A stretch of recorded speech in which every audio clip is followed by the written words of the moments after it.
Hola amigos, ¿cómo están? Yo soy Claudia y esto es Conversando con Banchik y hoy nuevamente tengo el orgullo y el honor de recibir en mi canal a una gran investigadora, la doctora Ruth Rodríguez Sotomayor. Desde España, esta gran investigadora ecuatoriana nos trae los secretos de la América y el origen de las razas en todo el mundo, a través de sus obras. En este caso, nos va a estar hablando del mensaje oculto de los libros líticos andinos y un montón de otros conocimientos que quiere compartir con todos nosotros.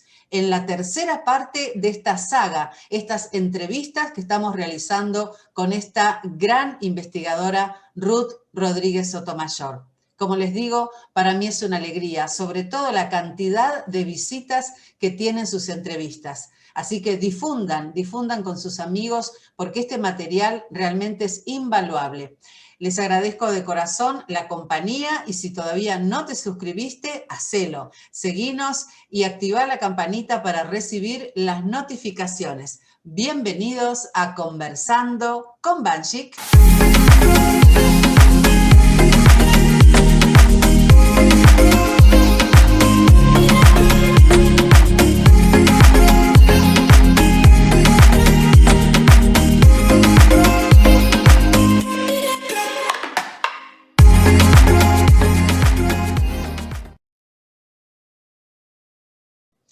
Y aquí estamos nuevamente, amigos, en Conversando con Banchik, una noche más con todos ustedes. Y para mí es un honor, como digo siempre, recibir a este gran espíritu inquieto, esta ecuatoriana, radicada en Madrid desde hace unos años, la doctora Ruth Rodríguez Sotomayor. Hola, Ruth, ¿cómo estás?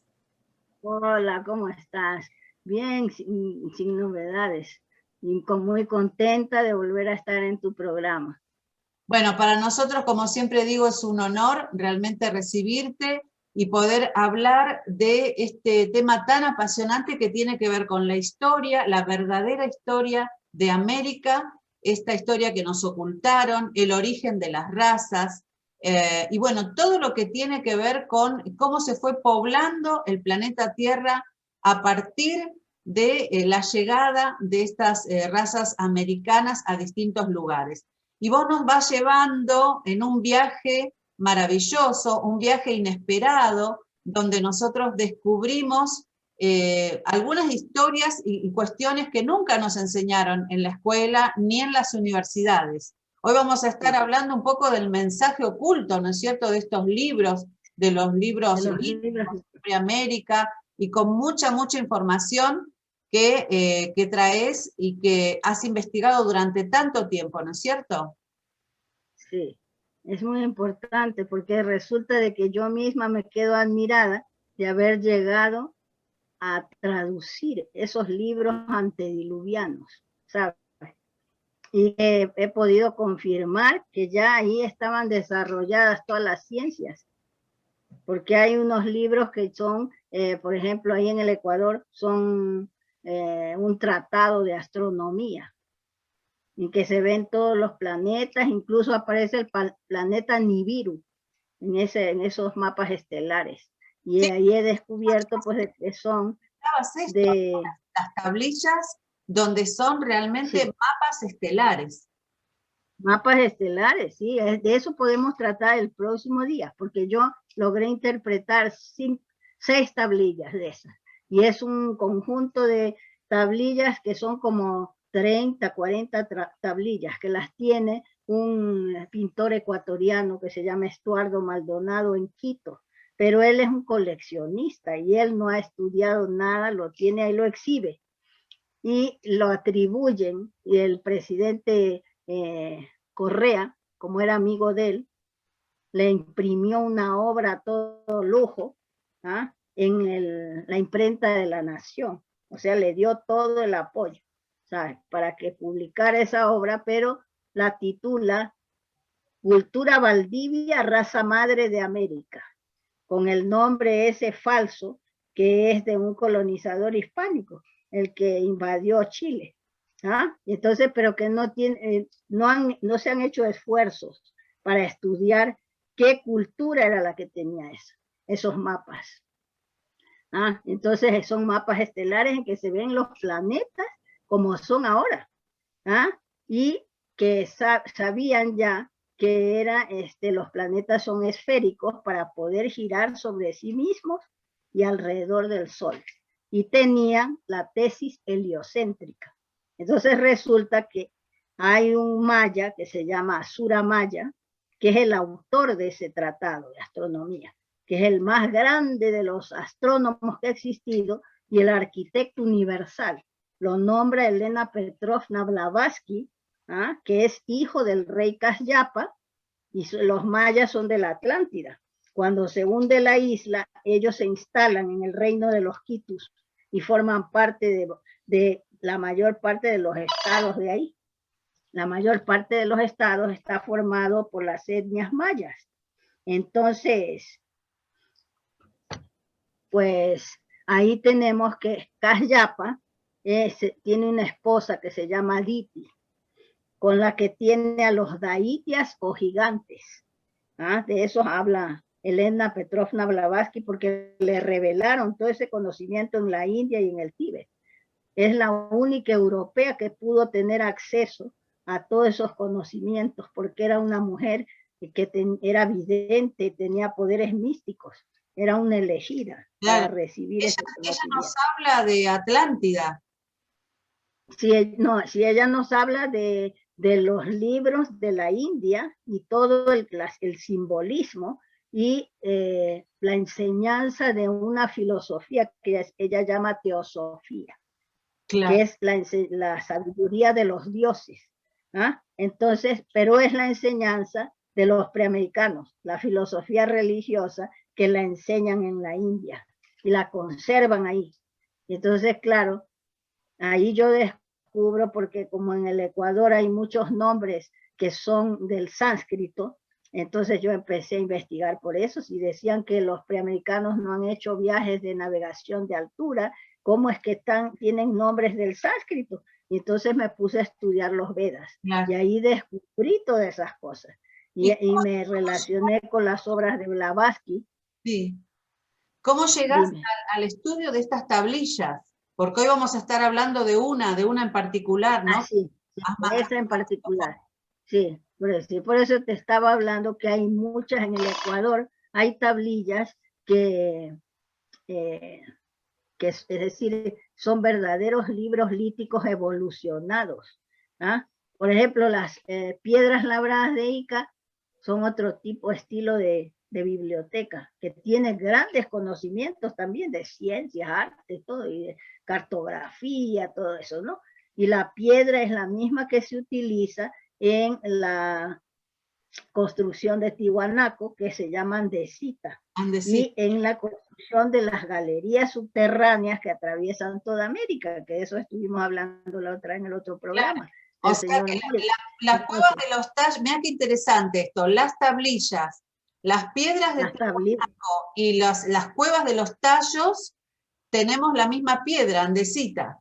No, solamente las de la biblioteca de Ica, que son piedras labradas, no son tablillas, son piedras piedras labradas, que después las toman como modelo en Mesopotamia y nacen los kudurrus.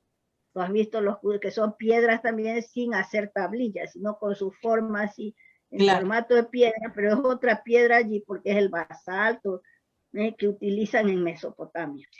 Y en cambio acá es la andesita, que utilizan, esa es la biblioteca de los constructores de Tiwanaku y de las galerías subterráneas, porque es la misma piedra, la misma roca volcánica, la de Ica. Luego hay otras piedras así mismo que no están hechas tablillas, esas no están ni labradas, las de Ica están labradas. Esas son las de la cultura de los Tai, que en Colombia les llaman taironas, porque está deformado el nombre, pero es tairunas. Estos son un pueblo que es una raza madre y parece que han sido más antiguos que los de Ica. Ica, por ejemplo, quiere decir en la lengua muisca, según me reveló la doctora Mariana Escribano, que es una especialista en el estudio de esa lengua de Colombia, y que dice que es la lengua del continente perdido de Mu.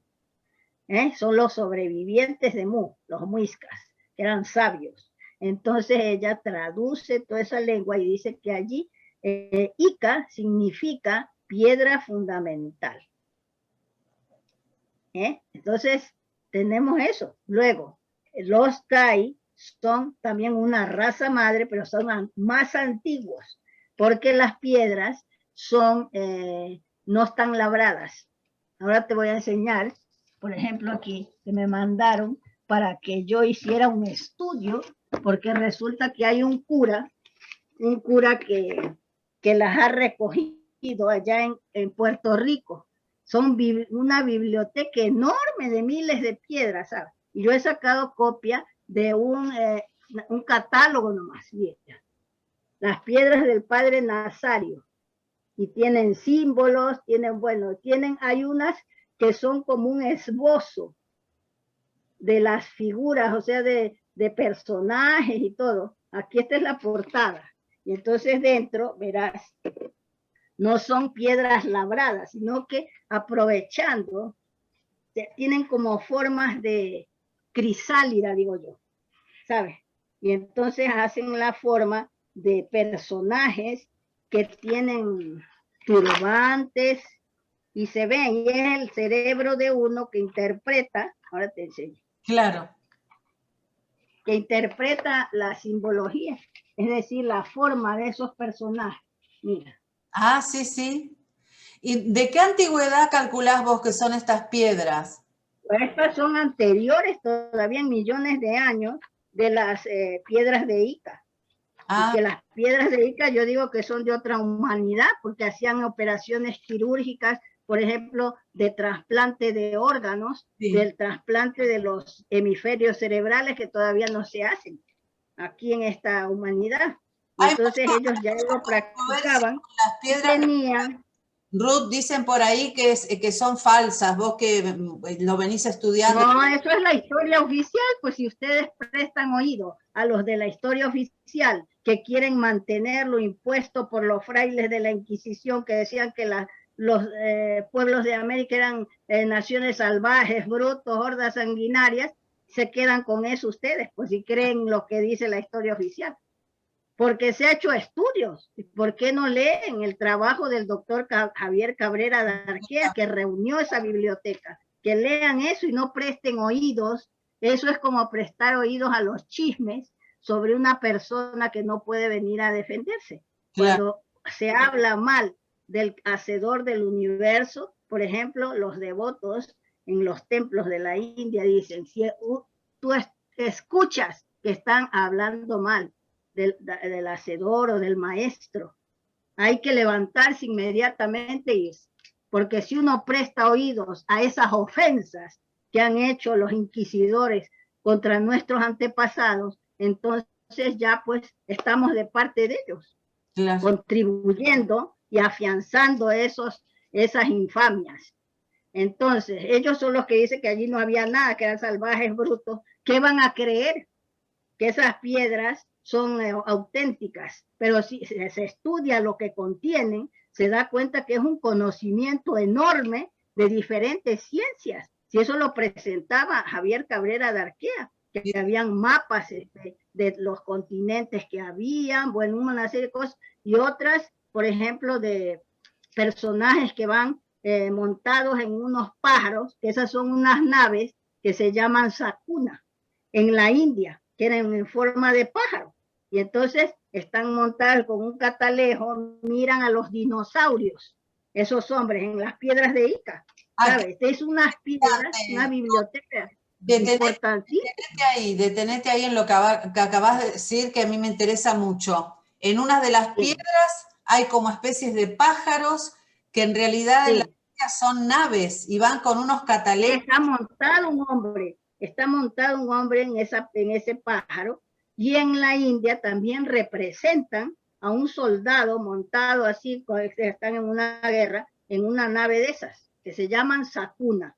Y en otro momento podemos hablar de ese tema, y yo reúno la información, porque hay un doctor que es catedrático de las universidades de la India, de Calcuta y bueno, de muchos sitios, que fue invitado a un congreso de astronáutica aquí en Suiza, que se hizo hace unos años. Y eso se recogió en una revista de Barcelona que se llamaba Mundo Desconocido. Y entonces ahí está toda la información que dio ese doctor, que dice todos los libros sagrados y históricos científicos que existen en la India, donde se registra información sobre la fabricación de ese tipo de naves. Las naves Sakuna en forma de pájaro, las naves en forma de disco y las naves en forma de cohete. Y cómo era el combustible, cómo eran construidas, de qué materiales. Dice que habían unas que solo se dirigían con la mente, el poder de la mente, ¿sabes?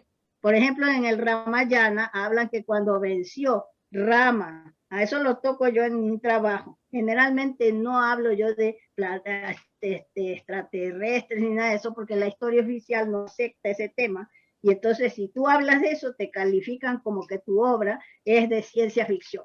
Entonces yo evito tratar de esas cosas, pero como hay una reliquia en el Ecuador, que se ve un personaje que está al pie de una nave así, que parece un piloto, ¿ah? Entonces yo presenté esa imagen y hablé del carro Puspaka, que se llama en el Ramayana, el carro que le entregan cuando él vence a Rábana, que le había raptado a su esposa.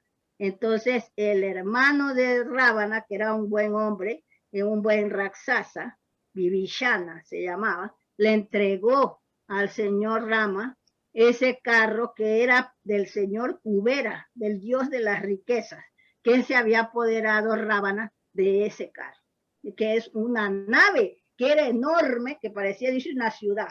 Y ahí entró Rama con su esposa y los miembros más importantes del ejército que le habían acompañado para vencer a este Raksasa, que era un ejército de monos.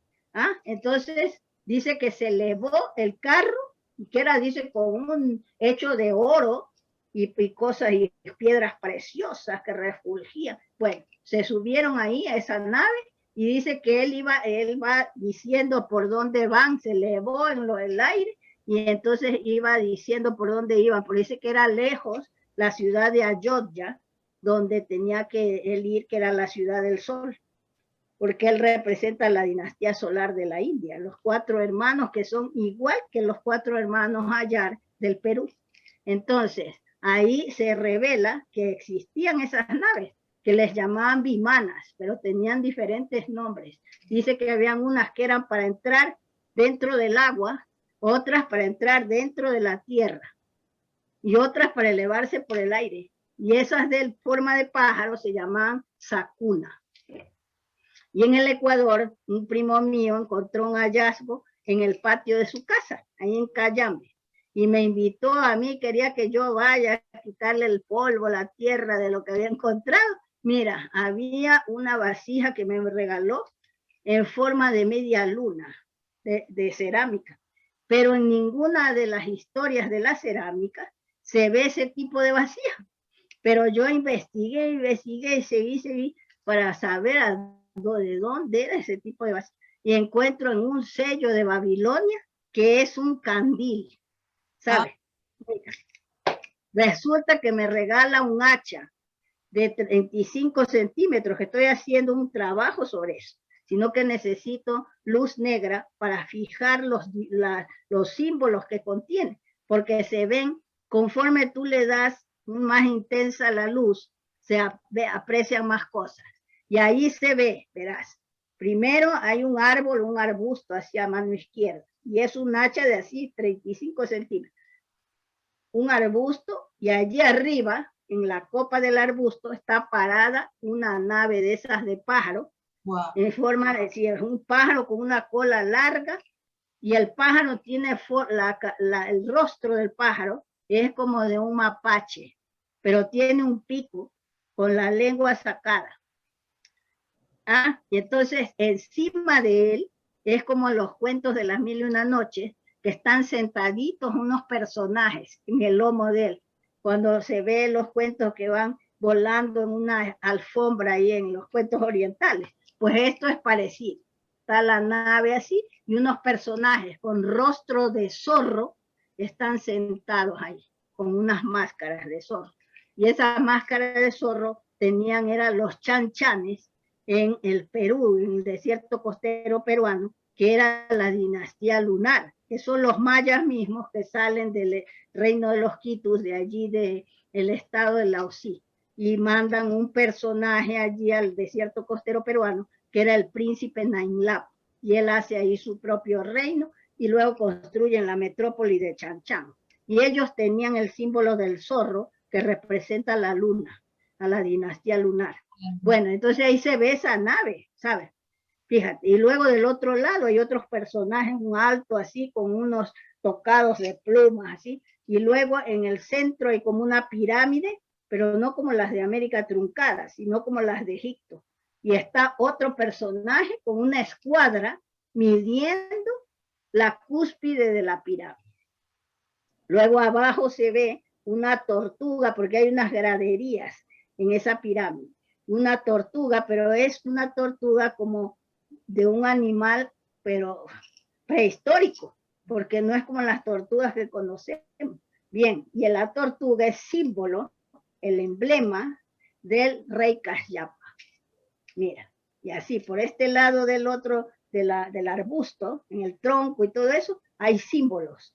Y yo quiero comprar una luz negra para poder ver, si se fija, arriba tiene una como esfera donde está sentado un hombre con las piernas así, con las rodillas aquí apoyada, la barbilla en las rodillas, y tiene una máscara de tucán. Y está dentro de un círculo, así cerca del pico del pájaro de la nave esa. Luego, en los filos del hacha, hay arriba una hormiga pintada con una tinta indeleble negra. Y en el otro, un cuervo. Y luego una serie de símbolos escriturarios así en los filos. Todo eso en un hacha de 35 centímetros. ¿Y esa hacha la encuentra tu hermano en su campo? No, un primo mío. ¿Un primo? Un primo mío, sobrino de mi padre, sí, que es de Cayambe, ciudad que es preciosa, porque mi padre era de ahí, de la ciudad de Cayambe, cerca de Quito, que está al pie de un nevado que se llama el Cayambe. Y esa cultura va a la África, ¿sabes? Porque hayan dejado ese nombre de los Cayambes. Claro. ¿Ah? Y esta pieza que vos nos decís, esta hacha, ahora la tenés vos y la estás estudiando. Sí, la tengo, la estoy estudiando para poder hacer un trabajo. Ya tengo casi a medias el trabajo. Estoy haciendo los dibujos y eso del hacha. Qué interesante. Pero era así chiquitita, pero hay que estar con una lupa. Claro. Por eso me compré esta lupa grande, para ver, estudiar bien eso. ¿Y te parece? Así ahí se ve esa nave de que estamos hablando. La nave Sakura. ¿Te parece que es escritura cuneiforme, esos símbolos que vos ves ahí, o te arriesgarías a decir algo así? Sí, bueno, es que tengo que estudiar bien, pues, porque para la historia hay que estar seguro, claro, y para decir las cosas y demostrarlas. No se puede hablar por hablar. Claro. Entonces acá, en esa hacha hay que estudiar bien esos símbolos que aparecen. ¿Sabe qué? También se encuentran símbolos que se llaman del presánscrito, que es la verdadera escritura que corresponde al runasimi, porque todas las lenguas tienen un soporte escriturario, el sistema de escritura, con el que se materializan las ideas. Y entonces el runasimi, los curas no estudiaron cuál era la escritura del runasimi, y hicieron que los nativos se olvidaran de eso. Por eso ahora solamente pueden hablar, no pueden enseñar, porque no conocen ellos mismos la escritura del runasimi. Pero es una escritura del presánscrito, porque el runasimi es el sánscrito primigenio, el sánscrito aglutinante, que eso he descubierto yo y luego he confirmado que Emeterio Villamil de Rada demuestra eso ya hacia el año 1888, con pruebas en su obra La lengua de Adán. Y esa obra me llegó a mí ya después de que había yo hecho mi trabajo Caramaya, raza madre de la humanidad. y que también me llegó otra obra que se llamaba El oculto, los aborígenes de la América del Sur, la raza quechua, una raza ariana, que es del doctor Girguá, Henry Girguá, que era argentino y que vino y publicó su obra aquí en Barcelona en 1901. Y él demostraba con pruebas que el sánscrito, la fonética del sánscrito y la del runasimi es la misma, que es la misma lengua. Y eso, todas esas obras vienen a confirmar mi tesis. Claro. Y esa lengua es la lengua madre de las lenguas euroasiáticas y del sánscrito y de las lenguas hermanas. También hay otra obra que viene a demostrar eso, y es la de la doctora Natalia Rossi de Tarifi, América Cuarta Dimensión, los etruscos salieron de los Andes. Yo soy la primera que he hablado sobre esa obra, y en ese tiempo nadie en el Ecuador sabía nada de eso, ¿sabes? Nadie, y ahora están sacando. Y un día un ecuatoriano me la manda a mí en PDF. Te estoy mandando la obra de la, digo, ¿qué me quieres enseñar? Si yo soy la que he sacado a la luz esa obra, claro, que nadie la conocía. Imagínate. Pero ¿sabes qué les pasa? Un colombiano me ha escrito también, porque tú sabes que en este mundo hay unos que trabajan con la luz y otros con la oscuridad. Que son los dos polos. Y tenemos que contar con esa gente. Les da envidia de lo que yo he trabajado tantos años, entonces piensan, dicen, ¿cómo? Se nos ha adelantado, porque esta mujer sabe todas estas cosas. Se ponen a enseñarme cosas que yo ya he revitalizado esos nombres y todo eso, y porque le dije que le agradecía mucho, pero que yo le digo, no me baso en lo que otros dicen. Yo trabajo con las reliquias arqueológicas, con las raíces de los nombres nativos, y ustedes no han revitalizado eso. Oye, me insultó, me dijo que era vieja de sabionda, que tenía un ego. Le dije, si tuviera ego, no me hubiera sacrificado como me he sacrificado yo para hacer esas obras, para sacar a la luz la verdad. Porque la mayoría de esa gente que trabaja en esos temas de la historia oficial, ellos lo que quieren es un cargo público y estar ya ahí apoltronados. Ellos no les importa la verdad ni nada. ¿Sabes? Solamente tener un sueldo de 2.000 euros, de $2.000, como ahí en la Academia de la Historia del Ecuador, que están apoltronados y no hacen ningún trabajo. Bueno, eso es tener el ego. Quiero decir, vamos a hacer una pausa aquí para que descanses un poco, porque es tanta información, pero quiero decir esto. La doctora Ruth Rodríguez Sotomayor, y le hablo a todos los que nos están viendo ahora, además de ser un espíritu inquieto, una persona inteligente, sabia, que dedicó toda su vida a investigar estas cuestiones de las que muy pocos hablan, es muy generosa y muy humilde. A mí no me conocía, yo simplemente le mandé un messenger y me contestó y me está dando ya hasta la tercera entrevista.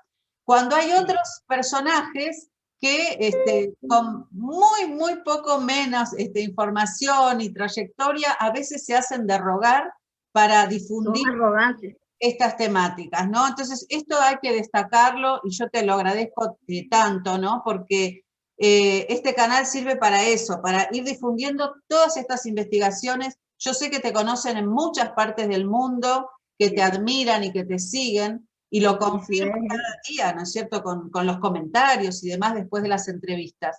Pero que quede claro que antes que nada sos una persona sumamente generosa y humilde, que realmente es una de las cualidades de los sabios, ¿no? Pienso yo, de los que realmente son sabios. Ruth, vos me habías compartido un PowerPoint con una tablilla que has investigado, esto de la escritura criptográfica o hermética. ¿Querés que pasemos a eso? Sí, cómo no. Bueno, vamos a compartir pantalla. Entonces, déjame ver. Eso forma parte de mi trabajo. Ahí está. Que se llama El mensaje oculto de los libros líticos andinos, mi obra, donde aparece este estudio. Entonces, aquí tenemos que es una tablilla de la raza Huara de Tiwanaku, Resulta que una vez un ecuatoriano me mandó unas fotos para que de unas diversas piezas para que yo le diera una opinión. Y entre esas venía esta imagen de esta tablilla. Entonces un día me pongo yo por la noche, que yo trabajo por la noche hasta las 2, 3 de la mañana, y me pongo a mirar pues la tablilla. Se trata de una mujer, mire, que tiene el rostro con un rictus de enfado. Su boca todo lo demuestra. Tiene las manos sobre el pecho y tiene las orejas horadadas, que es el emblema, o sea, el distintivo real de la raza solar. Tiene, no es varón porque no tiene órgano viril, tiene pechos. Y entonces tenemos que en la parte superior está dentro de un rectángulo el cuerpo de esta mujer. Y entonces en la parte superior podemos mirar que hay unos símbolos de dos puntas de flecha que se encuentran, que simulan como un reloj de arena. Puedes mirar ahí. Hay dos símbolos de esos. Luego esos símbolos cóncavos representan espejos astronómicos de agua que servían para medir la posición de los astros. En la antigüedad esos espejos se hacían en rocas situadas en lugares estratégicos. Y después, cuando gobernaban, eso todo mientras gobernaban las mujeres en la zona de los Andes, se inventaron luego los espejos astronómicos portátiles. Y ya en la época de la dinastía solar, cuando gobiernan ellos en la era de oro, porque las mujeres gobiernan en la era antediluviana y la era de plata. Cuando gobiernan los Apu Capac incas, sus astrónomos crean espejos astronómicos bruñidos, otro tipo de espejos que ya no necesitan del agua. Bien, entonces aquí vemos que son numerosos espejos que se ven. Tenemos 5 espejos de un lado y del otro también 5 y arriba 3 y 3. Así que yo pues observo todas estas cosas cuando hago un estudio de estas piezas arqueológicas. Tenemos, por ejemplo, de aquí detrás, debajo de los espejos del costado, tenemos unos casilleros que llevan unos símbolos, exactamente.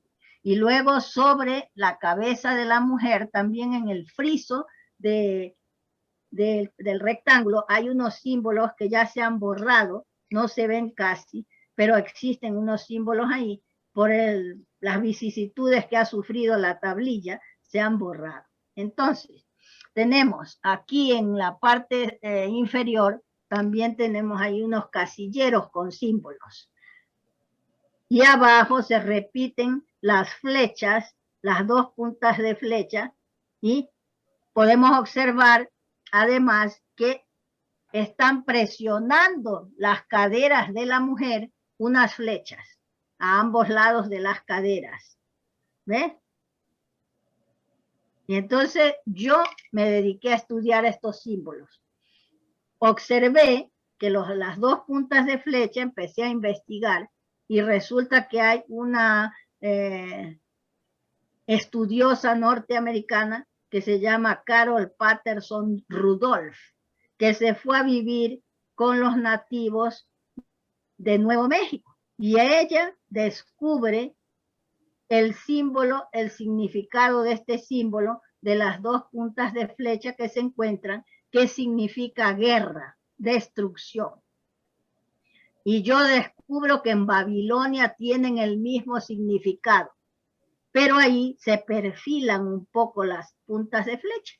Así que esa noche que yo estaba estudiando esto, por ejemplo, esos casilleros vacíos, no con los símbolos como están aquí, en Egipto significan distritos, regiones de una ciudad.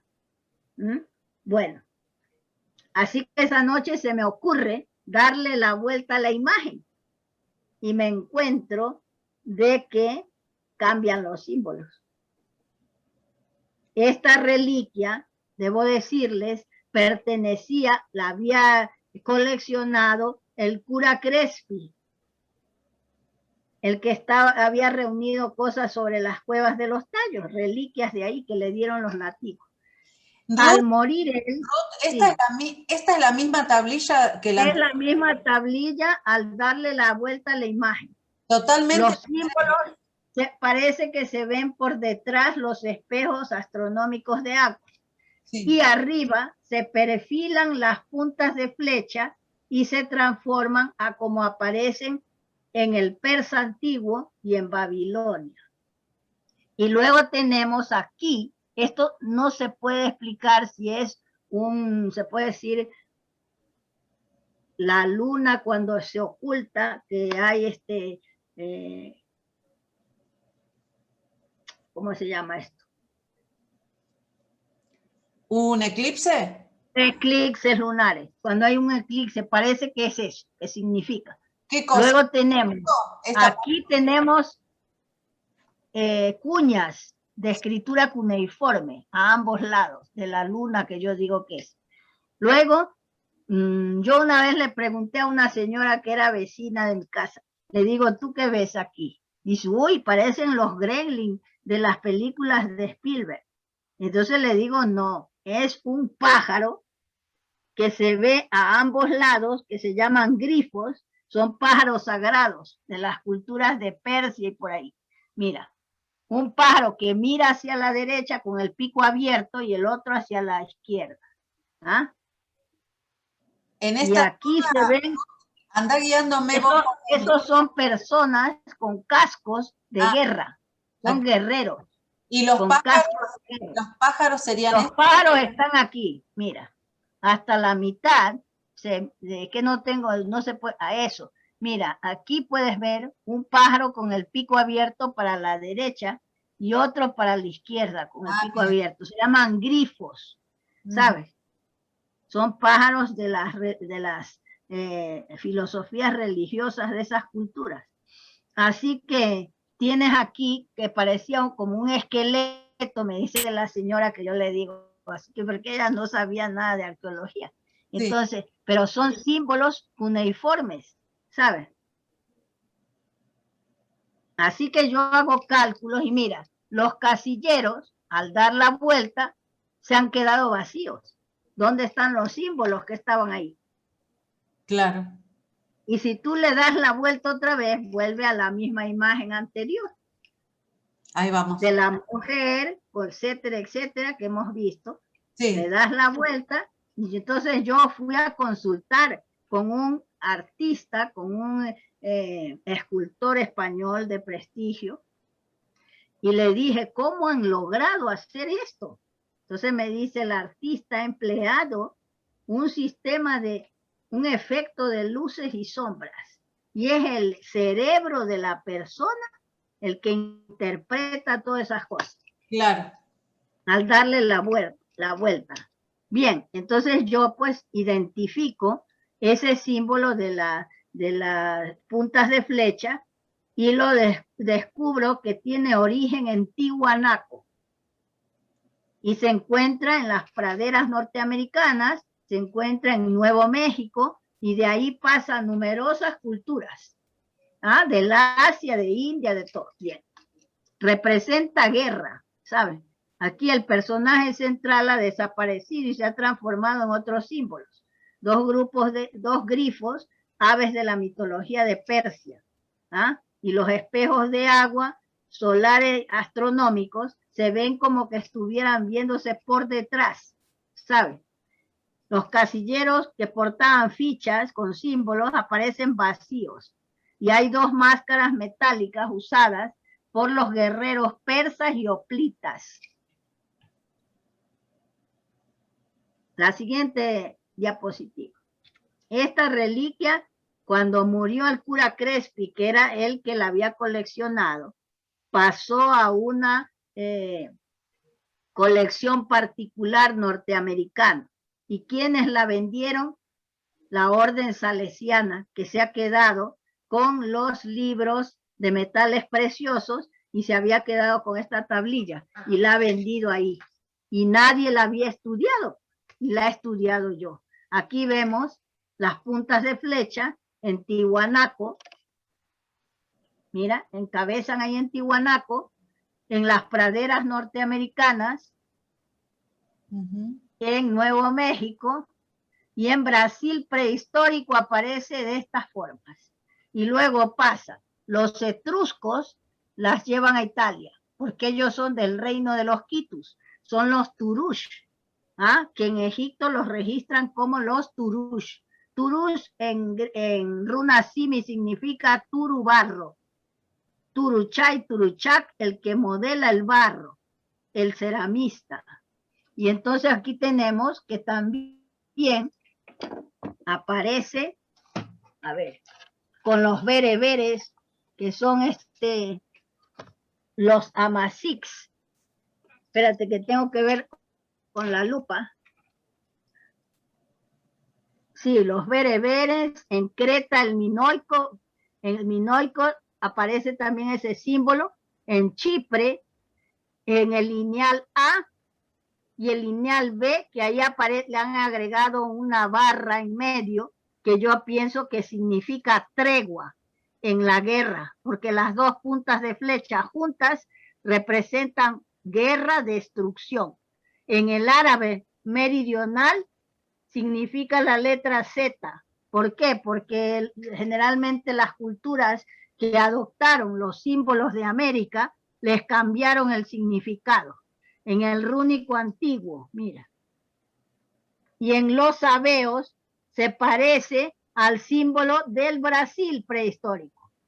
Mira, es el mismo símbolo. Acá está, sí, sí. Ya que adoptan los símbolos preamericanos. Con esto yo demuestro que la raíz de las escrituras están en Preamérica y pasan a todas estas culturas, a los semitas septentrionales, meridionales, al hebreo, al griego, bueno, hasta en el egipcio encontramos símbolos preamericanos que están formando parte de los nombres de los dioses. Por ejemplo, hay un símbolo que aparece que significa Uru, quiere decir noble, que son las culturas de los Urus de Tiwanaku. Pues ahí se representa en Egipto con unos símbolos que representan noble. Bien, aquí en la parte posterior vemos, porque como forma parte del trabajo que consta de dos capítulos, uno que interpreto yo, esta tablilla, el contenido, y otro capítulo en que hago un estudio de las tablillas de los mana o manavís, con V, no con B labial como se escribe ahora, que fue deformado el nombre por los inquisidores. Eso para mí, esa cultura, es la fundadora del Irán, que se llamó Persia, pero Persia es una deformación del nombre de una provincia del Irán, que se llama Parsi. Entonces, los manaví y los mana, que llegan y se asientan en los montes sagros, junto al lago Urmia y el río Yágata, son los fundadores de Persia, porque yo estudio las tablillas que tienen los manavís del Ecuador, que forman un estado en la costa del Ecuador. Perdón. Entonces, en esas tablillas aparece la diosa Anaíta y aparecen los símbolos que son emblemas de los emperadores sasánidas de Persia, como es la pirámide, por ejemplo aquí, la pirámide que aparece en el reino de los Quitus, la pirámide escalonada, truncada, con un disco lunar en la cúspide y alas. Y aquí se repite desde Tiwanaku, Egipto, la pirámide escalonada, truncada, aparece en Hungría, en varias culturas de Hungría, y entre los hunos, bien, los hunos y los mongoles salen del reino de los Quitus, ¿sabe? Porque los nombra el señor Juan Morix, que dice que había un fraile que estuvo ahí en el Ecuador largo tiempo, y él estudió a todas esas culturas cuando era todavía un reino de los quitus, y recogió datos de que allí estaban los hunos y los mongoles. Y yo he descubierto que los hunos y los mongoles los llamaban realmente el pueblo de los Kasha. Los Kasha, por eso es que el rey que fue vencido por los Apu Capac incas, el rey que era del reino de los quitus, que era padre de la reina Pacha, que es la madre de Atahualpa, el padre de ella es el rey de los Kasha, que es el rey de los mongoles y los hunos que estaban ahí.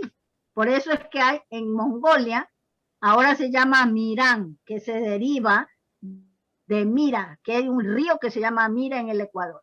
Y así hay muchas pruebas que demuestran eso. Y entonces tenemos aquí que en Persia y en el reino de los quitus tenemos el mismo símbolo que adorna las coronas de los sasánidas, la pirámide escalonada con alas y con un globo lunar en la cúspide.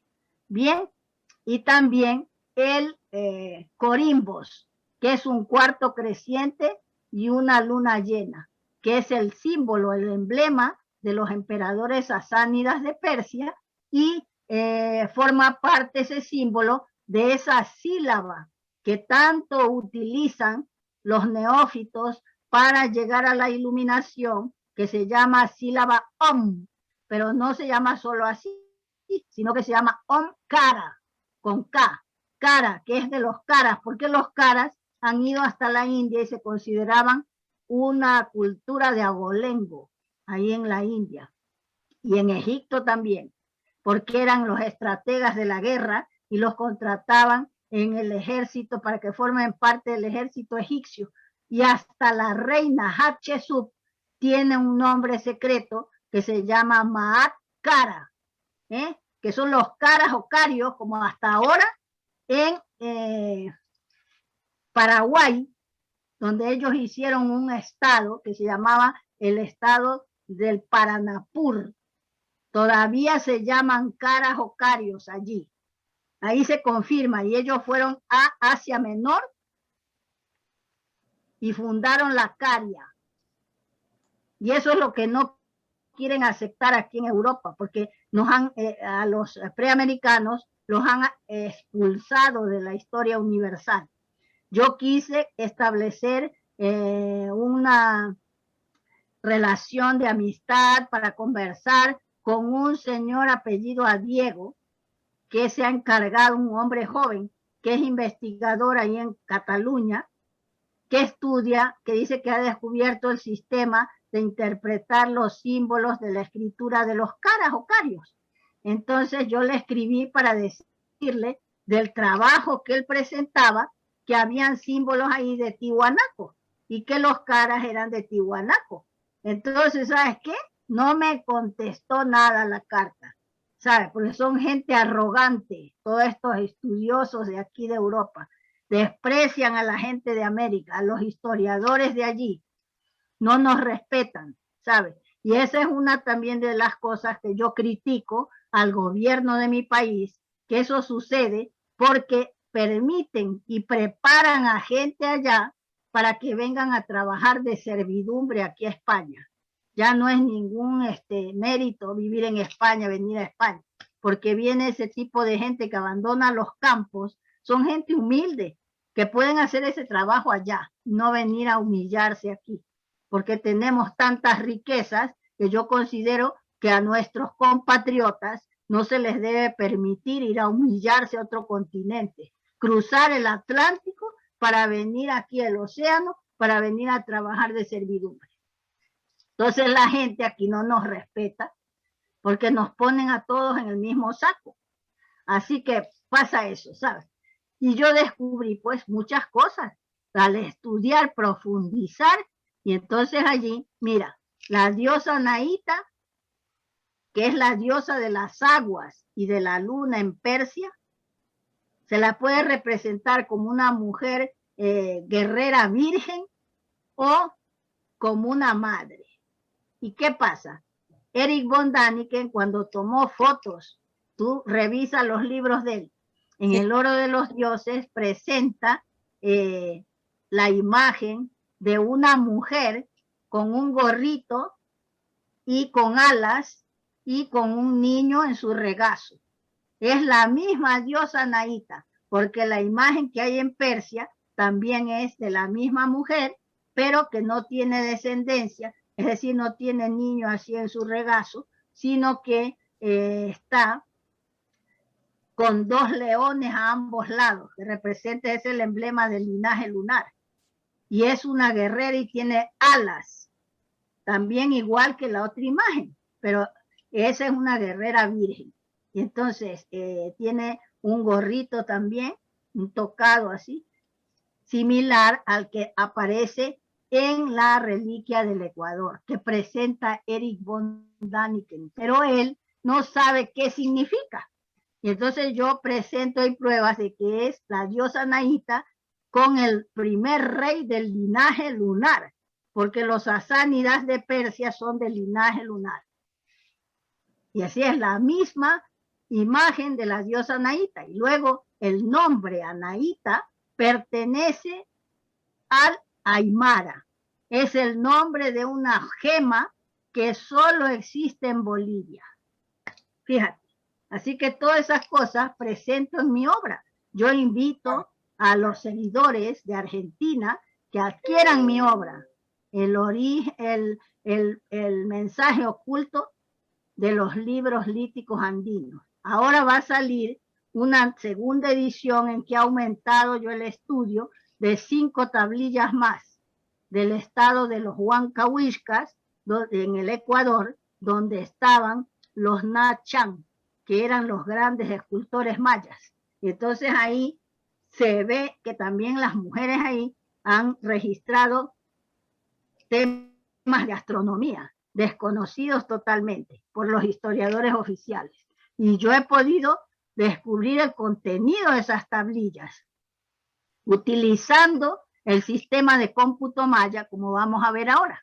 Por ejemplo, en esta es una imagen de los símbolos del continente perdido de Mu, que los presenta el autor de la obra, que es el inglés James Churchward, en su obra El continente perdido de Mu. Aquí he descubierto yo muchas cosas, que hay símbolos que pertenecen a la escritura de las mujeres, que se llamaba Uri, que era geométrica matemática. Y también hay tenemos el símbolo de las puntas de flecha que se encuentran en la parte inferior, en el primer casillero de la parte inferior a la izquierda. Mírale, señálale aquí a esta parte, a la derecha, las puntas de flecha. A ver, las puntas de flecha que nos sí, aquí abajo, aquí abajo. Aquí, abajo.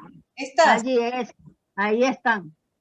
O sea que ese símbolo, yo por eso considero que de Tiwanaco salió la raza Huara, la raza blanca que sale de ahí, que es de la que está en Tiwanaco, que eran blancos, rubios, ojos azules, y a la que pertenecen los caras o carios, los íberos, los tupihuaras y los macas, y otros pueblos, pero esos son los principales, los más importantes.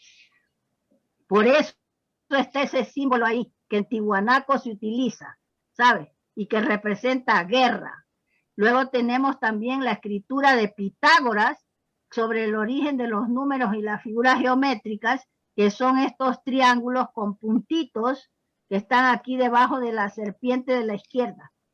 También están ahí, ¿sabe? O sea que Pitágoras es de la raza Huara y no era con G, porque la G no pertenece a las lenguas preamericanas, sino que es la interpretación que hacen de la fonética del nombre griego, los lingüistas españoles. ¿Ah? Y entonces ahí le interpolan la G. Dice, es Pitahuara, que al decir Pitahuara parece que dijeras Pitágoras. ¿Ah? Claro. La G reemplaza la W y es la G de latín, que se impone aquí en España con la entrada de latín, y reemplaza la W, que es una semiconsonante, ¿sabes? Es Pita Wara. Pita quiere decir en Wara rojo y Wara guerrero. Y en runa simi, Pita quiere decir también cuerda para medir, para hacer medidas. Y eso era lo que hacía Pitágoras. ¿Ah? Medir, trabajar con la geometría y las medidas.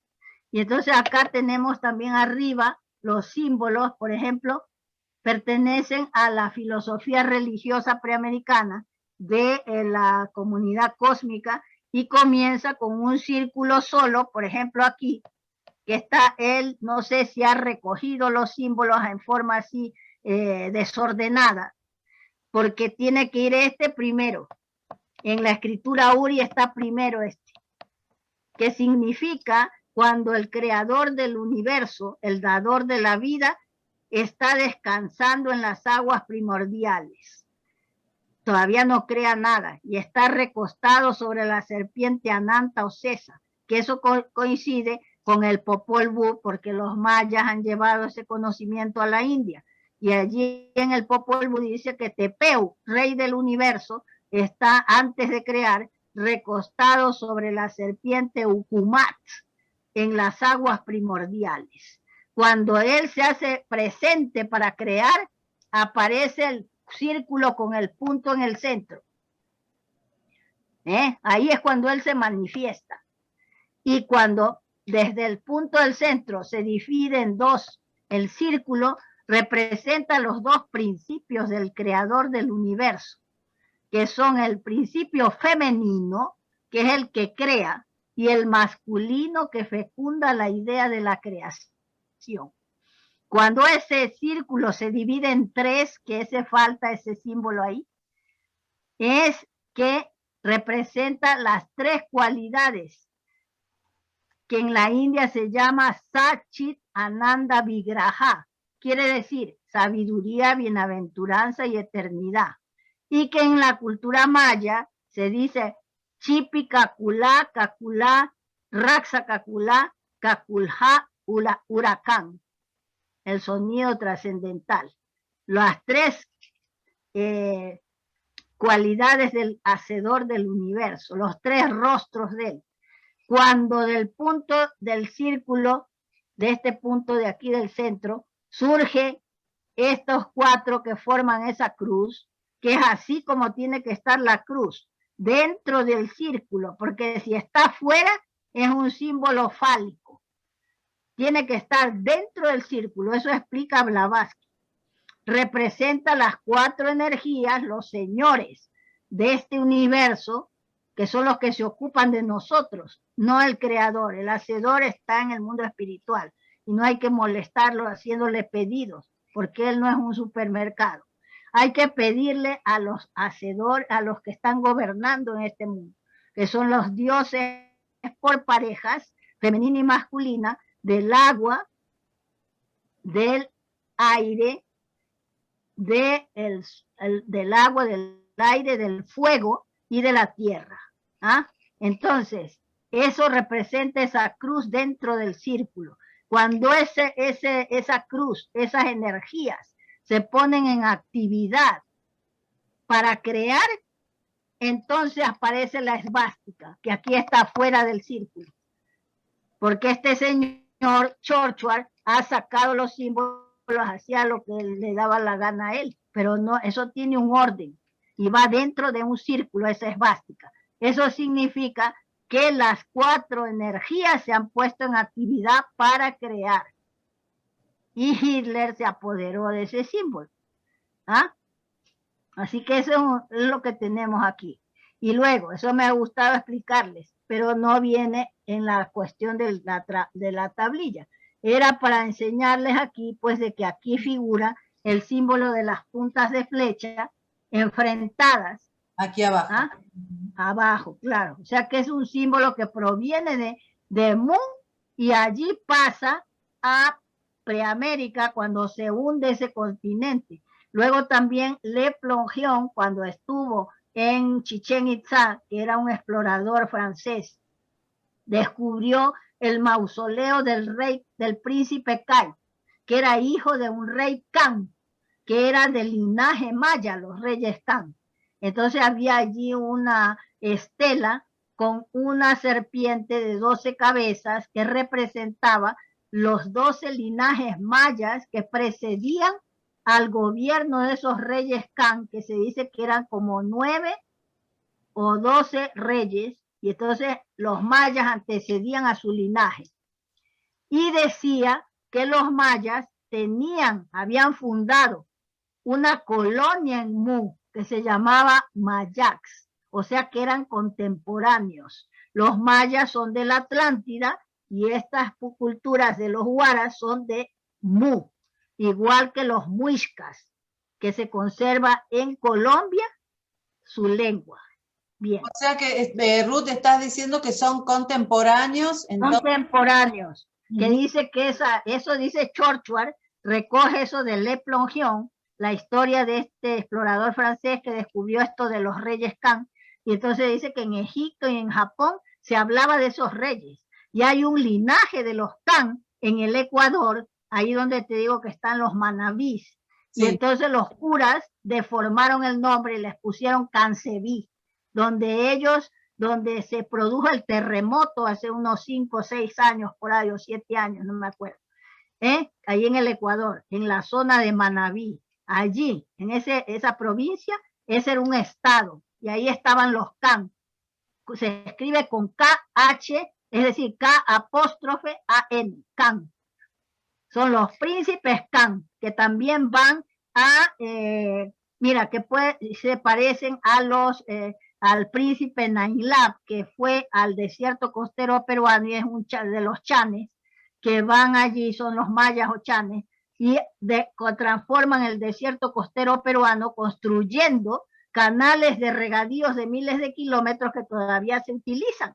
Son los mismos que van al desierto de Arizona y también allí transforman el desierto con construcción de canales de miles de kilómetros y allí los registran como Jojo Can. Son los Can, son los mayas, linajes mayas que hacían eso, cambiaban los cursos a los ríos para que se adapten al orden cósmico, como cambiaron el curso del río Subacinta en Cuauhtémoc, y luego van a China y cambian el curso del río Amarillo. Así, ellos son los mismos, se les descubre por sus obras Dios Jesucristo se les conocerá. Así es. A los sabios. ¿Ves? Estás haciendo ahora todo, Ruth, estás haciendo todo un trabajo del estudio de los símbolos para tu nueva obra, ¿no? Este diccionario. Sí, claro, ese diccionario, claro. Ese diccionario es interesantísimo porque ahí presento esa reliquia que tiene símbolos cuneiformes, que es un ave, que es un silbato, y está en el Museo de América de Madrid, pero nunca lo habían estudiado. Y se ven los símbolos en el lomo del ave, ¿sabes? Mira, aquí es lo que yo saqué del estudio de esta reliquia que hemos mostrado, esta tablilla, haciendo un análisis, lo que significa en Persia, en el persa, o sea, en el cuneiforme persa. Y entonces yo presento pruebas de que esta tablilla es de Tiwanaco y ya ahí se encuentra la escritura cuneiforme que pasa a Sumeria y pasa a Persia. Entonces, también tenemos esa reliquia que descubro yo en el Museo de América, que ya la verán, ya les daré a conocer cuando salga la obra este próximo mes, de esa reliquia que contiene símbolos cuneiformes. Y luego hay otra reliquia en el Ecuador, en el Museo de Guayaquil del Banco Central, que también tiene símbolos cuneiformes parecidos a los de la Fuente Magna, que todavía se encuentra en Bolivia. Igual, es también un recipiente pequeño que tiene iguales esos símbolos. O sea, que ahí se confirma que la escritura cuneiforme tiene su origen en Tiwanaco. En Tiwanaco, incluso yo he descubierto que los que van ahí, porque van a Mesopotamia, los Nonoalac, que forman parte del estado de los Yactacungua de Ecuador, del reino de los Quitus, que ahora se ha deformado el nombre en Latacunga. Era un estado poderosísimo donde estaban los Nonoalac, que Alac en maya, Alac Winik, quiere decir las mujeres y hombres verdaderos, los que enseñan con su ejemplo. Que ahora no hay ese tipo de sabios, solamente han existido ese tipo de sabios en Preamérica y en la India, ¿sabes? Que son capaces de guiar a otros a la perdón, a la evolución. Claro, claro que sí. Con su ejemplo, ¿sabes? Porque no hay ese tipo de sabios ahora, esos maestros, que vivan y ellos muestren su propia vida, que es la evolución, hacia la espiritualidad, hacia la parte psíquica. Entonces ahora no hay eso. Lo que se preocupan es de la evolución del cuerpo nada más físico. De estar hermosos, delgaditos, guapos. ¿Para qué? Para hacer sexo, nada más. Pero de la parte psíquica y espiritual, nada. Está atrofiada esa parte. ¿Sabes? Pero esa gente eran sabios verdaderos que enseñaban con su ejemplo y tenían poderes místicos. Por eso es que los curas, cuando fueron, que nunca ellos han tenido poderes místicos, jamás. Y no han logrado tampoco controlar la lascivia que tienen, y la avaricia, la codicia. Siempre han sido así los curas católicos. Cuando vieron a esos sabios que habían en América, los tacharon de brujos, ¿sabes? Porque tenían poderes místicos, que eso solo se alcanza con la práctica de los sistemas de yoga. Bien, así que aquí tenemos que traduje yo estos símbolos y también traduje al sumerio, que eso está en la nueva edición que he hecho. Pero resulta que no se puede traducir, solamente he traducido lo que significa las sílabas, pero lo que representa. Pero no tengo diccionarios, porque es que el problema de los europeos es este, solamente estudian la lengua, pero no ponen los símbolos que corresponden a las lenguas, ¿sabes? A las palabras y a todo. Entonces no hay diccionario. Ruth, consulté a una persona especialista en esto y me dijo es que no hay diccionario para traducir lo que dice aquí. Estos símbolos que estás acá presentando, ¿no? En esta placa, ¿son los que vos descubrís en la tablilla que mostraste primero? Esa tablilla que hemos acabado de ver, que tiene escritura criptográfica que se descubre al invertir la imagen de la reliquia. Y bien, yo mandé a hacer hasta una réplica, ¿sabes? Porque esto era como una foto que hice, el estudio. Y entonces mandé a fabricar, a modelar una tablilla a un artista para ver si en esa tablilla se producía el mismo efecto. Pues sí, se produce al invertir la reliquia, vuelve a cambiar la imagen y se transforma en otros símbolos. Ve, aquí se perfila el símbolo de las flechas como aparece en Babilonia y en Persia. Perfecto, perfecto. ¿Hay alguna imagen más? Sí, hay algunas más. Aquí tengo que como no se podía traducir con un diccionario, entonces apliqué en la lengua matemática, que yo digo que es una lengua matemática, el sistema de cómputo maya. Aquí vemos, por ejemplo, que el símbolo preamericano que se registra tanto en América como en Babilonia y en el persa antiguo, como malo, guerra, destrucción. En el persa antiguo este símbolo también equivale a una cifra numérica con el valor de 40. Suma 80. Entonces, aplicando el sistema de cómputo maya, del 1 al 80 es la cuenta progresiva. Entonces sale 3240. ¿Qué significa? Que esa cifra aparece en la cuenta larga de los mayas y equivale a 1.238.000 billones, que corresponde a la era del cobre, el Treta Yuga, en la que se produjo una guerra de la dinastía solar, que eran los pastores, contra la dinastía lunar o de la casta de los agricultores. Pero este hecho histórico no se produjo en Bolivia, o sea, en Tiwanaku, porque esta tablilla es de Tiwanaku, sino que se produjo en las ciudades más antiguas de la India, en Mohenjo-Daro y Harappa, y consta en los Vedas. O sea que esa tablilla está registrando un hecho histórico que se produjo en la India, pero es de Tiwanaku, para que vean que tienen relación. ¿Por qué los preamericanos han ido a la India? Por eso Florencio de Basaldúa dijo en sus obras, en su obra que habla de la raza maya, la raza roja en la prehistoria, entonces él dice de que ahí consta en los Vedas la llegada de los preamericanos a la India, él no dice los mayas, la llegada de los preamericanos a la India es el 25 de diciembre de hace 12,000 años antes de Cristo, ¿sabes? Guiados por Manu Nausha, que quiere decir legislador de muchas naves, y se registra como Nau Via Dana, que solo significa viaje y barco, pero que es la raíz de la palabra Navidad. Claro. ¿Y qué pasó?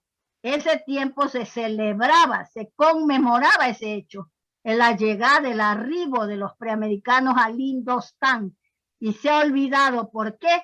Porque la Iglesia Católica, con el Papa Gregorio, crearon el calendario gregoriano y echaron a un lado el calendario lunar, lo relegaron, que el calendario lunar lo inventaron las mujeres andinas con su sistema de cómputo que se llamaba Muyuquipus. Y entonces ese calendario lunar fue llevado en las migraciones preamericanas y fue adoptado en China, fue adoptado en Egipto, en la India, y hasta los árabes lo usan hasta ahora, ¿sabes? Y en China lo usan todavía, porque fueron los mayas ahí y llevaron el calendario lunar. Entonces, ¿qué pasa? Que este Gregorio, el Papa Gregorio, lo que hizo fue relegar y tapar ese acontecimiento de la llegada de los preamericanos a la India, arrastrando la fecha del nacimiento de Cristo para que coincida con el solsticio de invierno, lo cual es falso, totalmente falso, porque no se sabe. Ustedes, yo los invito a los que han acudido a escucharme, a todas las personas interesadas, estudiosas, que busquen, que confirmen cuándo nació Jesucristo. No se sabe. ¿Ah? Y los protestantes suponen que fue en abril, posiblemente, o por lo menos en octubre, pero nunca en diciembre, porque en ese tiempo, con las nieves, no pueden salir los pastores a pasear con las ovejas, ni tampoco se pueden hacer avistamientos de estrellas, ¿ah? Avistamientos de estrellas, porque los cielos están nublados en invierno. O sea que esto es una patraña para ocultar ese acontecimiento de los viajes de los preamericanos. ¿Podría repetirnos el término que nosotros decimos Navidad, pero es Nau Via Dana? Nau Via Dana. Nau Via Dana. Que en realidad eso lo cita Florencio de Basaldúa, que él descubrió eso. ¿Qué quiere decir? Confirmó, ¿sabes? Que los preamericanos habían llegado a la India en barcos, hacían viajes de navegación de altura, y los espejos astronómicos de agua son una prueba porque tienen el símbolo del, ¿cómo se puede decir? El cuadrado, dentro llevan un círculo. ¿Ah? Entonces, ese es el símbolo de los espejos astronómicos de agua que aparece en un barco, una maqueta de un barco egipcio de la época de Tutankamón, que está en el tesoro de Tutankamón. Ustedes pueden confirmar eso. Ahí en la proa se ve el símbolo de los espejos astronómicos de agua. La cuadratura del círculo está ahí, que es el símbolo, el emblema yo he hecho un estudio de esos espejos y en varias reliquias aparece ese símbolo, con la chacana y significando los viajes de navegación de altura, porque en el mar no se pueden guiar, hay que guiarse con esos mapas estelares que había hecho Azura Maya, que ha sido el más grande de los astrónomos que ha existido, que era hijo del rey Casyapa y su esposa Aditi. Los mayas clásicos, o chanchanes, que era como se llamaban, maya es un título que significa instructor itinerante. Estos mayas clásicos se llamaban chanchanes, quiere decir el pueblo de la serpiente, que en la India se les llama nahuas también. Pero se traduce con la G, los traductores hispánicos, que no son filólogos políglotas, como el doctor Emeterio Villamil de Herrada, sino que son simplemente lingüistas. Entonces ellos aplican la G y dicen naga para reemplazar la W. Naga quiere decir serpiente en la India, como les llamaban. Dice que tenían como emblema la serpiente emplumada, los mayas. El mensaje oculto de los libros líticos andinos. Esta obra la podemos encontrar fácilmente. Contanos cómo podemos... Sí, eso yo la distribuyo y si me escriben, entonces yo les indico, si son de América, les indico pues dónde la pueden adquirir allá, y si me la piden aquí, si son de Europa, Estados Unidos, pues yo la difundo personalmente. Y en el editorial donde la publican. Y ahora va a salir la segunda edición, en la que ha aumentado el estudio de varias tablillas, que son 5, y unas con escritura también así criptográfica y hermética. Y otras son el registro de hechos cósmicos, ciclos lunares, etcétera, etcétera. Perdón. De una época anterior, a la caída de la luna Kenos.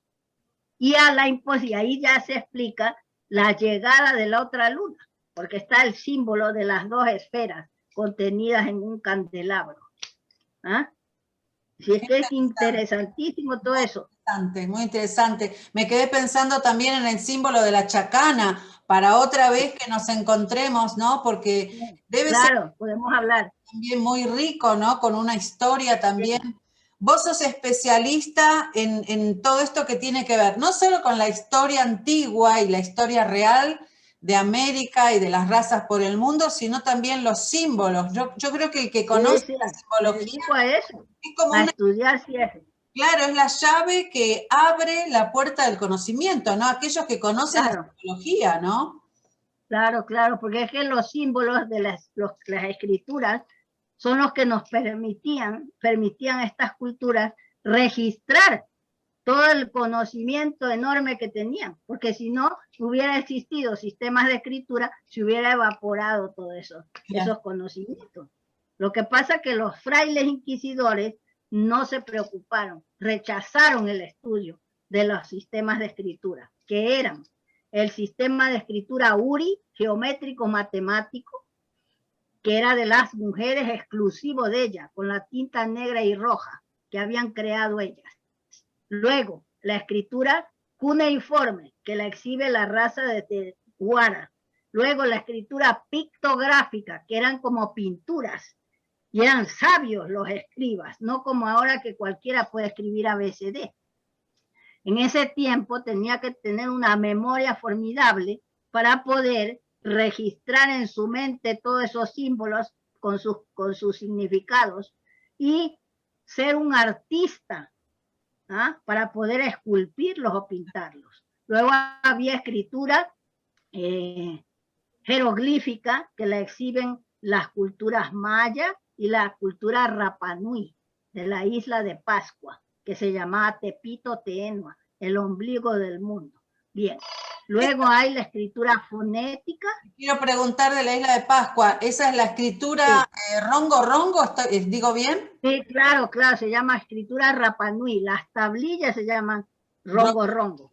Pero solamente hay una tablilla allí en Santiago de Chile, y no la, bueno, hay ciertas personas que las han estudiado y ahí se ve en una de ellas una variación de la escritura a otras formas. Bien, pero la mayoría de las tablillas se las han robado y las tienen una orden de la Iglesia Católica en Roma y ni las estudian ni las dejan estudiar, porque los chilenos no se preocupan, nunca se han preocupado de estos temas, jamás se han preocupado, porque han dicho, los indios, nada, yo no soy indio, soy europeo, entonces nunca les ha preocupado, por culpa de los curas que han rechazado el estudio de esos sistemas de escritura y la escritura criptográfica o hermética, que la tenían seguramente solo los sabios.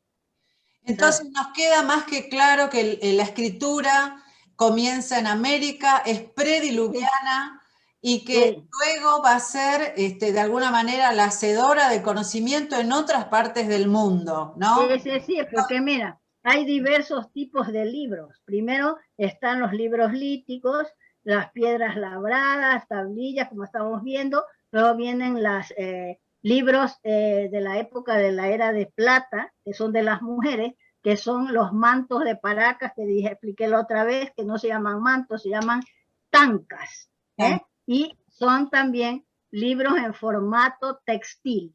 Luego vienen los libros, las quelcas, que son libros de hojas de plátano preparadas, cocidas en el lomo, que Humboldt los vio, que los estaba traduciendo al castellano, el último rey del Licán, ahí está el Can, que era un maya, que estaba traduciendo ese libro, y dio datos de ese tema a su hermano Guillermo Humboldt, pero no tuvo la precaución de conseguir o hacer una réplica de esos libros. Ese tipo de libros de hojas de árboles no significa que sean atrasados los preamericanos, sino que en todo el mundo se usó eso, porque ellos difundieron esos tipos de libros. En el Museo Británico hay un libro de hojas de palmera, por ejemplo, los libros de hojas de palmera son de la India, todos esos libros están registrados en hojas de palmera, de los libros sagrados y históricos y todo.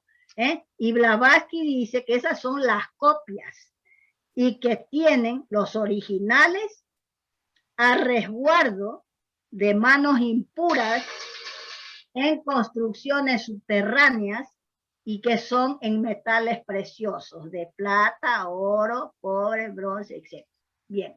Igual que en Preamérica. Ahí volvemos a las cuevas de los tallos otra vez. Ahí está, pero eso en la India tienen así los originales de los libros que vemos, que los neófitos estudian en los templos y que son de palmera que han hecho allí. Entonces, ¿vos podrías decir que esos tipos de libros por todo el mundo?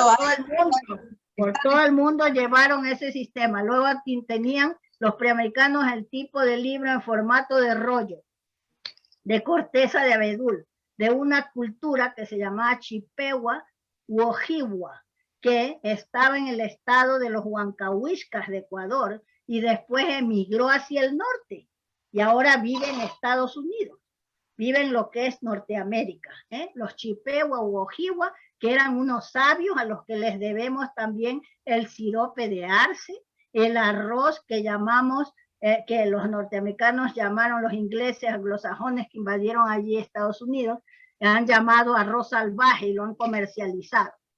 Los Chippewa u Ojibwa sabían dónde se producía ese arroz, que es como una alga, y no querían infringir daño a la naturaleza domesticando la planta, sino que ellos celebraban, ese tiempo no se compraba ni se vendía, sino que iban a cosechar las cosas y entonces los productos y los intercambiaban y hacían fiestas, ceremonias, bien. Entonces, gracias a ellos tenemos el arroz manomini, que es como se llamaba. Y ellos fueron los que crearon ese tipo de libro en formato de rollo, que después pasa por los fenicios, que los fenicios no se llamaban fenicios, llamaban los canas, que fundan el Canaán y salen de Canamarca, Perú.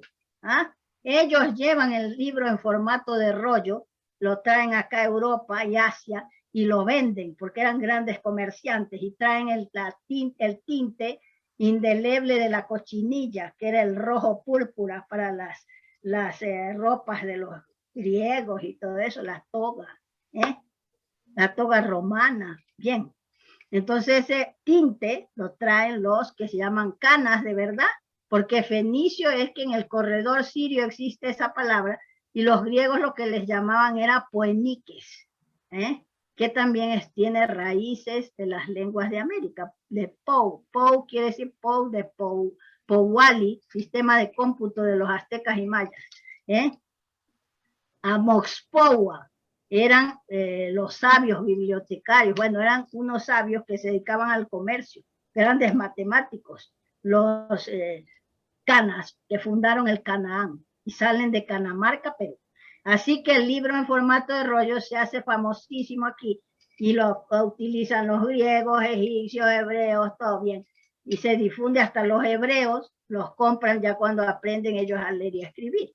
Y entonces, bien, ese libro no se sabe, tú coges una enciclopedia, no dice cómo se llamaba el libro en formato de rollo. Y entonces yo investigué y está en la lengua yucpa de Venezuela y se llama Xutenmapo, libro en formato de rollo. Incluso en esa lengua yucpa de Venezuela está, de la cultura yucpa, está también la palabra papiro, papere, quiere decir papiro, papere, material de escritura. Ahí se encuentra la traducción que los egiptólogos todavía no saben qué significaba ni de dónde procedía. Entonces, tenemos esos tipos de libros. Luego vienen los libros en formato de plegable, inventado por las mujeres mayas, que eso nunca se ha difundido. Desde que los curas fueron ahí, a las mujeres las relegaron, nunca contaron la historia de ellas. Pues las mujeres mayas y aztecas tenían la industria del papel para hacer vestidos de papel. Ya tenían ellos, eso no es que es moda de ahora, que se empezó a hacer ropa de papel hace pocos años, ¿no? Ellos tenían ya esa industria, que eran las mujeres que hacían libros en formato de papel plegable, en formato plegable, y de varias clases, hasta hacían papel de seda, cogían las bolsas que dejan los insectos, cuando ya las crías salen, ya empiezan con su forma normal, entonces cogían esas bolsitas, las unían, las preparaban y les echaban diferentes implementos para que se endureciera y quedaba papel de seda, ¿verdad? Antes que en China. Dice que habían diversos tipos de papel que se hacían del ágave y del enequén. Y las mujeres eran las que tenían esa industria del papel.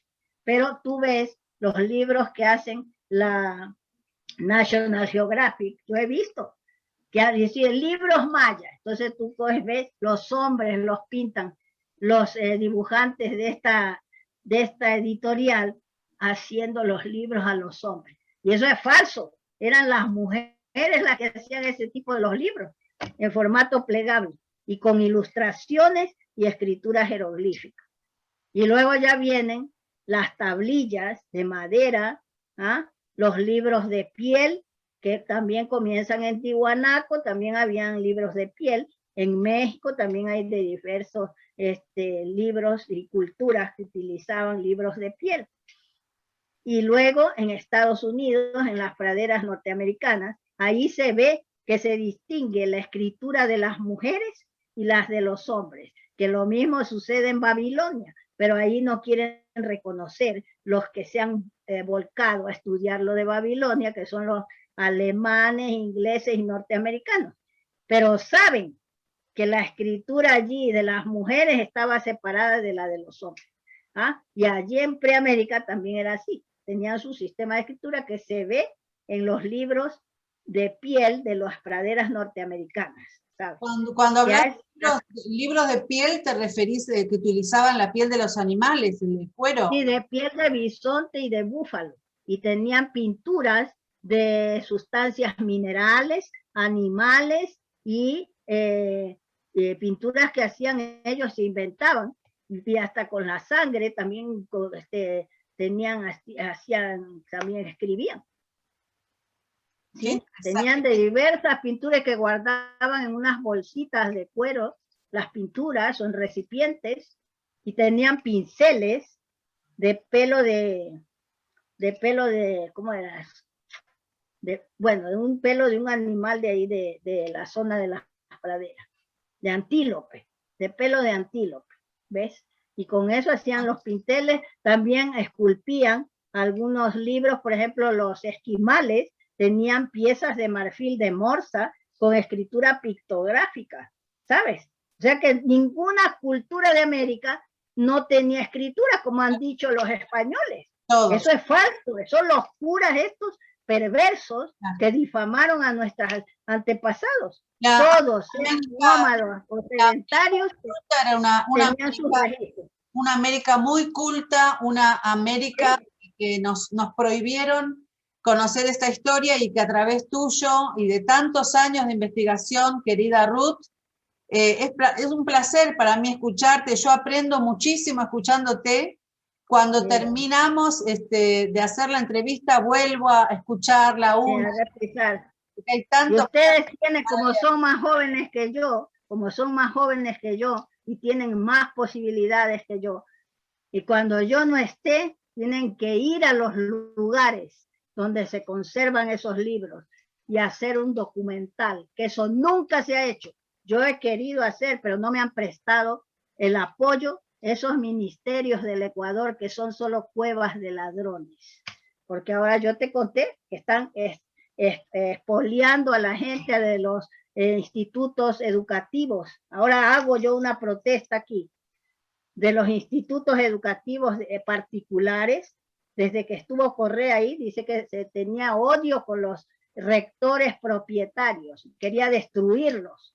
Y entonces ahora se han inmiscuido en ese Ministerio de Educación unas gentes, unas mujeres encima, que están extorsionando para hacer los trámites legales para esos institutos. Les cobran miles y miles de dólares para hacer, y retienen los papeles para seguir cobrando, hasta coches, todo les dan, ¿sabes? Y eso es una vergüenza. Una vergüenza. Por eso es que aquí en Europa han cogido el eslogan que nos han impuesto los norteamericanos de repúblicas bananeras, ¿sabes? Por eso, y entonces, claro, esa gente no cuida del prestigio internacional. ¿Cómo puede ser un ministerio de cultura una cueva de ladrones que está extorsionando a las instituciones educativas, transformando los conservatorios en escuelas de arte, para dar prioridad a los de Quito, porque hay esa rivalidad, como aquí en Madrid, Barcelona, que todo eso, lo malo imitan. Entonces los de Quito se creen exquisitos y solo ellos quieren tener los conservatorios. Y en Loja y en Guayaquil nos odian a nosotros, como que solamente Quito es el Ecuador. A mí me ha tocado escuchar aquí en la embajada, ¿sabes? Una vez que fui a renovar un pasaporte, estaba esperando que me atienda y llega un industrial que iba a viajar al Ecuador de aquí de España, y la mujer que lo atendía dice: vaya a Quito, que es una ciudad bellísima. Bueno, le pintó unas maravillas, claro que es bella Quito. Dice, pero no vaya a Guayaquil, porque no, ese es un puerto sucio, hay asaltantes. Bueno, lo puso negro a Guayaquil. Y Guayaquil es la fuerza del Ecuador, de donde está el movimiento que da todo en la economía. Nos puso, y yo me levanté y le dije: voy a denunciar esto, porque solo Quito no es el Ecuador. Claro, claro que sí, claro que sí. Imagínate, pasa eso.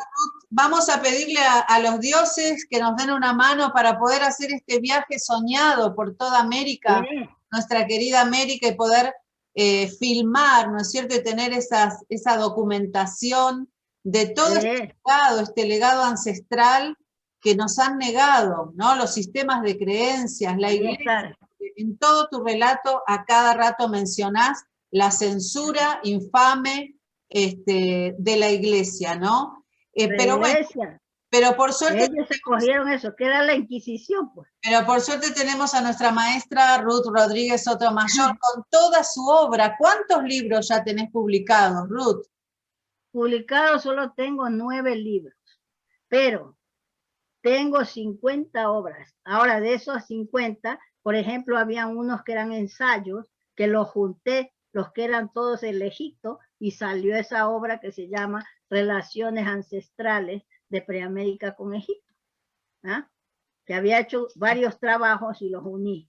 Entonces, pero quedan otros que por publicarse, uno de la historia del tejido y del arte del telar y del arte de tejer, otro de la agua, sustancia divina, que me baso en los descubrimientos de un ruso que hace un estudio del agua, que dice que es un visitante cósmico, porque el agua sabe todo lo que sucede en el cosmos y sabe del tiempo. El agua que sale del grifo hoy no es igual que la que sale mañana, y la que corre por el río también es diferente, porque sus componentes químicos cambian siempre. Y entonces dice que es un visitante cósmico, y eso coincide con el Ramayana, cuando baja el Ganges del espacio, y allí acuden, es en épocas inmemoriales, y ya están allí los representantes de los mayas, de los gigantes, de todo, que acuden a ver la llegada del agua cósmica, ¿sabes? Bueno, y entonces hablo en otros capítulos del origen de los dioses del agua primero, y entonces interpreto los símbolos que tiene el dios Tlaloc en México, que nunca la han estudiado. Entonces ahí doy a conocer cosas que nunca se han dado cuenta, que están los dos componentes del agua representados en él. Bien, luego hablo del origen de la ingeniería hidráulica. Todo ese trabajo falta publicar. También hay otro que es sobre el sonido, el conocimiento del sonido trascendental, la música, los instrumentos que tenían y el conocimiento de cómo se producía el sonido, la acústica. Todo eso, ese es otro trabajo. Y luego hay otros que están todavía por hacerse, pero que tengo ahí uno que está escrito todavía a máquina. ¿Ve? Que lo tengo que pasar en el ordenador, sino que las vicisitudes diarias a veces no me permiten. Ahora últimamente que estaba mal con esa tos y toda esa cosa por las viviendas que tienen humedades, entonces pues me han detenido en hacer estas cosas, porque eso hay que sentarse ahí y no moverse. Si hay que ir a resolver asuntos, ya no estás recuperada y te vemos con mucha... Ya, ahora estoy poco a poco recuperando. Con mucha vitalidad. Sí. Bueno, Ruth, yo realmente te admiro realmente, honrás a todas las mujeres, Gracias. aprendemos muchísimo de vos, te agradezco muchísimo esta entrevista, vamos a continuar hablando de estos temas. Sí. En la descripción del programa vamos a dejar la dirección de tu correo electrónico para aquellos que quieran adquirir los libros, y seguimos, Ruth, ¿te parece? Claro, cómo no, cuando quieras. Sí, porque esto es larguísimo. Mira, ese libro que te digo que está todavía por pasarlo, que está escrito a máquina, se llama La verdadera historia de la fitoterapia, los conocimientos de los sabios del Amazonas, de las plantas medicinales, bueno, todo lo que han hecho ellos, una farmacopea enorme han dado al mundo y que desconoce la gente y todavía los cree salvajes, porque no usan ropas, porque en ese ambiente no se puede usar ropas porque es muy húmedo. Claro. Y hay insectos que se te meten entre la ropa y la piel, y muchos europeos se morían porque se les hacen pústulas que si se apretan, se gangrena todo el cuerpo y se mueren. Y los nativos, como sabían que los insectos se comunican los animales se comunican por ultrasonidos, cogían a los que han ayudado de allá, a los europeos, emitían un silbido altísimo y el bicho sacaba la cabeza y ahí lo extirpaban. Y así curaron a muchos, ¿sabes? Entonces, bueno, unos conocimientos del Amazonas que deberían los jóvenes en nuestras universidades, tendrían que mandar equipos al Amazonas para que vayan a rescatar las lenguas y los conocimientos ancestrales de esas culturas, y hacerlos hablar, incorporar a esos sabios que vayan a enseñar a nuestras universidades. ¿Sabes? Todas esas cosas que hay que hacer, ¿sabes? Eso es que es una cosa importantísima. de dar a conocer. Ya lo creo que sí. Bueno, hoy estuvimos hablando entonces del mensaje oculto de los libros líticos andinos y un montón de otra información que de a poco los amigos van a ir procesando. Te mando un abrazo enorme hasta España, desde aquí. Muchas gracias. Sí. Muy agradecida como siempre, querida Ruth. Y bueno, a todos ustedes les decimos que en el próximo episodio vamos a seguir hablando con la doctora Ruth Rodríguez Sotomayor de esta historia, la historia desconocida de América, de nuestro origen y cómo nosotros ahora tenemos que difundir a los jóvenes, a las generaciones que sigan, para que realmente sepan la gran sabiduría y conocimiento de la gran América en toda su totalidad para el mundo. Un abrazo a todos. Compartan este video, suscríbanse al canal y nos vemos en el siguiente programa.